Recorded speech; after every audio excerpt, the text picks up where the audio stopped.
"We're glad the matter is resolved." That's how Hillary Clinton's advisors reacted to the FBI's decision not to pursue charges after reviewing new emails that passed through her private email server. Clinton spent Sunday making a final push in the battlegrounds of Pennsylvania and Ohio, along with New Hampshire, and she didn't discuss the FBI news, but her running mate Tim Kaine did. Not surprised. I mean, I really felt like the original conclusion was so unequivocal after such a long investigation that when the surprise of the letter 2 Fridays ago happened, I still felt like that would be the conclusion that they would reach. I think there's still a lot of questions about it, but about kind of how it happened and why it happened, and it obviously altered dynamic for a few days. But we did have the confidence when we were surprised with it 2 Fridays ago that it would be back in this place, because they spent so much time looking at it and reached a conclusion that was so unequivocal. So we're glad to get that news, but not surprised. The FBI announced its decision just minutes before Donald Trump came out to speak in Minneapolis.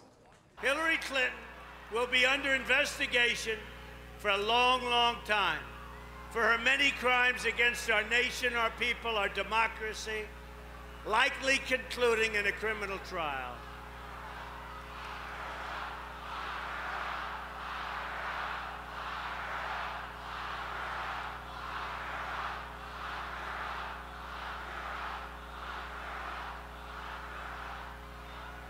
No, you have to understand, it's a rigged system, and she's protected.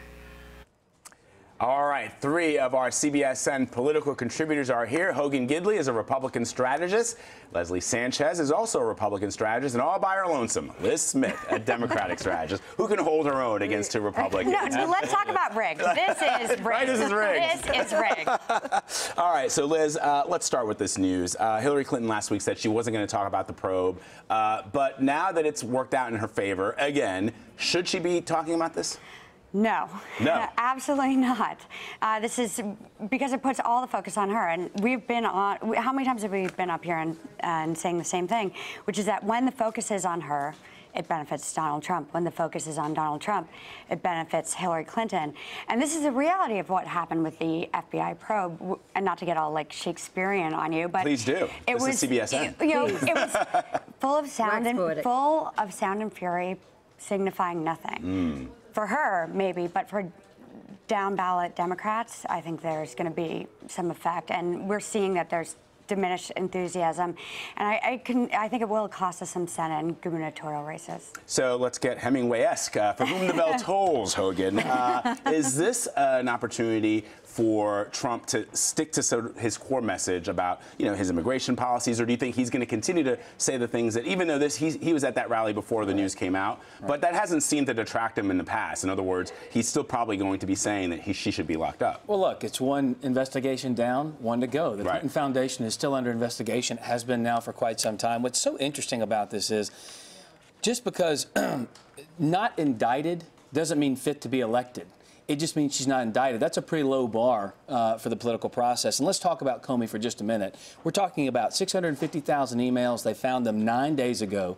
In 9 days, that's equivalent of 777,600 seconds. So you're telling me Comey went through every one of those. That's more than one per each second for the last 9 days. This is an English class. We don't do math here.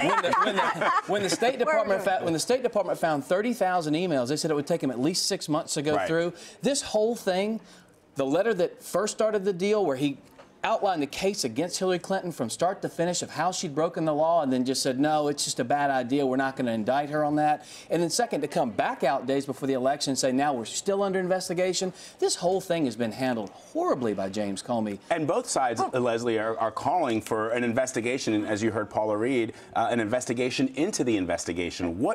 Give us some insights into what both Republicans and, Liz, what Democrats are saying about all this. Well, certainly, we know the Democrats laid out a narrative that it was a political, very partisan move on behalf of Comey to do this. They put all their political guns forward, from op-eds, every surrogate they had was on television talking about how it was a horrible decision, that she was exonerated in the summer. Clearly, there's political motives, and Trump takes this and seizes the opportunity. Now we hear Hogan saying, no, Comey's bad. Now we completely flipped it all the way around. We knew that this was about disclosure. And one of the things that Hogan did not mention is that the FBI did write a piece piece of code, it's kind of a software application, to move through that so that it was automated and not just manual, and then they would, at their own discretion, review some of these emails. What the bottom line is, I think it's a mix of both.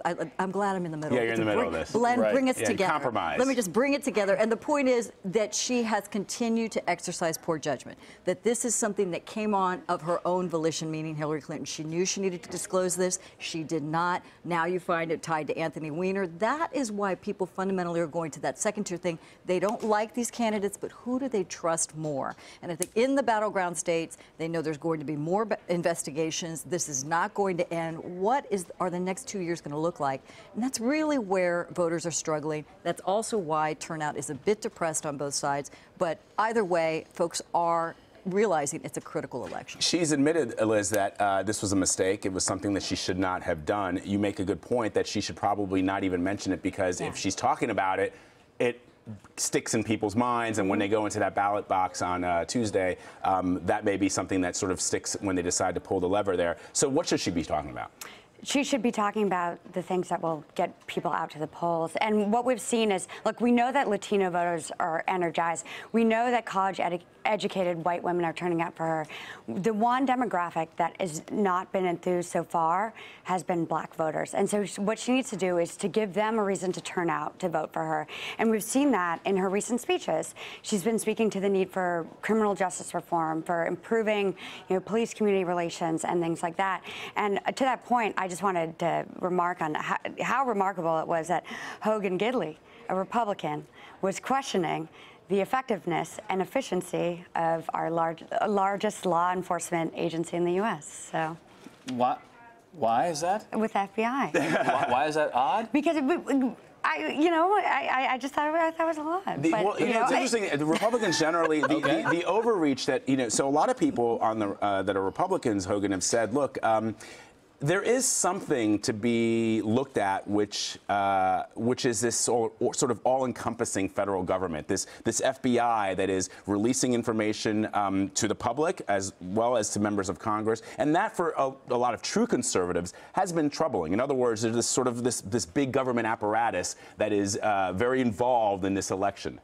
Absolutely. And a lot of people came out and said, look, this is not protocol, this is not the rule.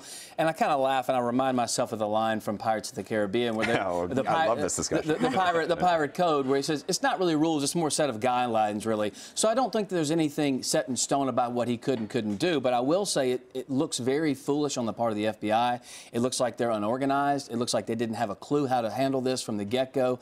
And one thing that I found so interesting, when Comey actually made the first initial case, besides the fact Hillary Clinton actually said these things before Congress under oath, which is against the law as well, he brought up the phraseology he used was it was extremely careless. Well, in a court of law, when you're arguing gross negligence and trying to prove someone's guilty for gross negligence, the term that they use to define gross negligence is extreme carelessness. So for Republicans, for Democrats, they came out and said when Comey reopened this investigation, that it would drive Democrats to the polls. It would fire them up. This, I think, fires up Republicans, because we now are saying, wait a minute, Comey's done this twice now with all of these bits of information. It's very clear she broke the law. It's very clear she lied. He inserted intent, which is not in the codified law at all. And now he comes out again and exonerates her. And regardless of Republicans and Democrats where they stand, Leslie's right. I think the independents look at it and go, regardless of the outcome, the whole thing stinks. Yeah, I just don't like the government. And what Bernie Sanders hit on, which made him so popular, was the whole system isn't just rigged, it's the elites that always skate by. So regardless of Hillary Clinton, she's skating by yet again. I think a really interesting thing we saw on Face the Nation, Anthony Salvantos, the CBS pollster, was basically talking about the number of people, the insider versus the outsider. It's been the conversation all the way along. And that Trump kind of fell into, there was a big portion that was like, he's kind of outside all of it. That has been part of this whole conversation. If you think that the government is rigged in some way, that Republicans are no better than the Democrats, if you just listen to this conversation, you're like, who's who, where's what, where, you know, it sounds like partisan politics. Right. That you get in there, no one's ever going to know the truth. Like, you know, can't really get in there and break all of that up. And that's the part of this conversation that can continue after November 8th, is that overwhelmingly a big portion of this country feels that everything is so codified in Washington that somebody is going to have to break this system up to get some transparency. Now, we've been talking about it in campaign finance for a very long time, but they also want to get transparency in terms of these investigations and who knows what and who's benefiting from it. What's fascinating about all that is that, you know, in this election cycle, Bernie Sanders represented that for some people. Donald Trump represented it for others. But you know, it's so add interesting. them together, and that's a very and also, but what I find just amazing is, you know, had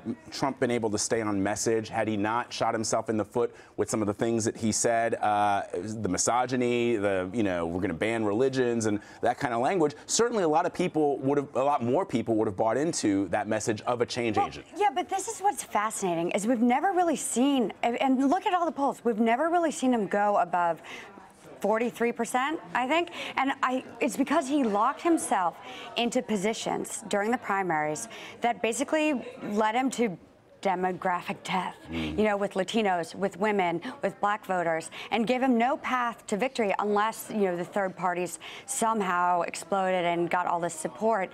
And so, look, there has not been a lot of great news for Hillary Clinton recently, but Donald Trump, she's not running in a vacuum. She's running against Donald Trump, and Donald Trump sealed his fate, I think, many, many months ago. All right, guys, this is a great discussion. Thank you so much for stopping by. And you held your own, Liz. Look at that. Rig system and all. Lis Smith, Hogan Gidley, and Leslie Sanchez, we thank you both.